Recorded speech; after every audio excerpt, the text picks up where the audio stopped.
In today's Rebound Detroit, the struggle to make ends meet. Emails have been pouring into the newsroom from people who are desperately waiting for their unemployment benefits to arrive. So Amira David has been working to get those applicants some relief. Amira, how is it going? Because I know so many people need help right now. Yeah, Carolyn, as you know, it's a struggle. The average amount of time it takes for a claim to get approved and dispersed is about 3 weeks.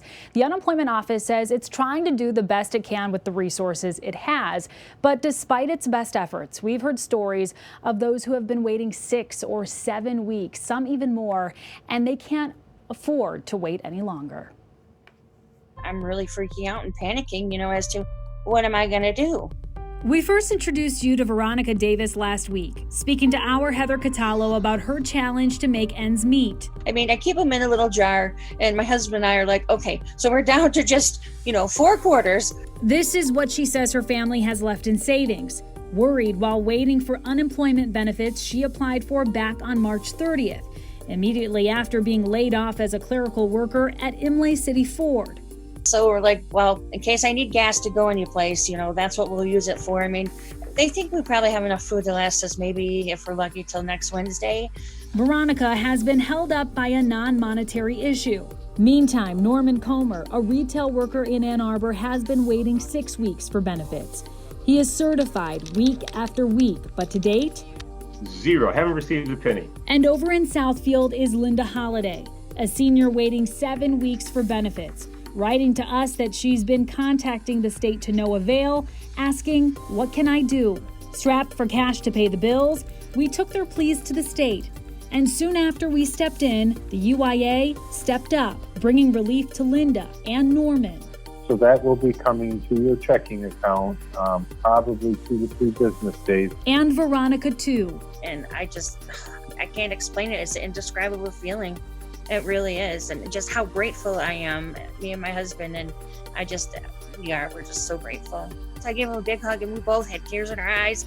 To those frustrated with the UIA, employment attorney Deborah Gordon says, they are flooded. I know they've added people other than just being persistent. And I know people have been persistent. I know they've been waiting online for hours and hours and hours, but there's no easy answer. The agency has beefed up its operations to help troubleshoot the claims still in limbo. The office began with 130 staffers. By March 30th, there were 300. By April 6th, 500. And now there are more than 650 employees manning the phones. That said, a lot of the holdups stem from errors that can be avoided. To be sure you fill out the application in a way that you're most likely to get approved. So here's the Rebound rundown on the do's and don'ts.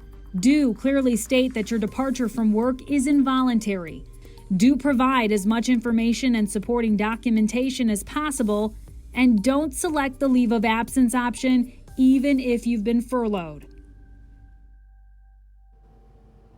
And we know so many of you are still waiting to get your unemployment. And experts say you should remain persistent. Don't give up on trying to get through. And if you believe you've been wrongfully denied, make sure to file a protest immediately. Carolyn? Wow, those tips will mean a lot to a lot of people listening to you, Amira. Now, it sounds like the unemployment office has added a lot of manpower, more than 600 people, but many people are still having a tough time getting through. Did the agency offer an explanation for that? Yeah, that's a good question. Keep in mind the number of layoffs has only gotten larger since the pandemic began, so the volume is still pretty high. But the office says they have found that oftentimes the phone lines are held up by questions that can be answered by looking at their fax page and video tutorial library. So they are asking people to first refer to michigan.gov/UIA and leave the phone lines open for those who really need the help. Carolyn? Let's hope people are listening. Thank you so much, Amira. Now, if you need help bouncing back in the wake of this pandemic, if you have a question or just want to share your story of recovery,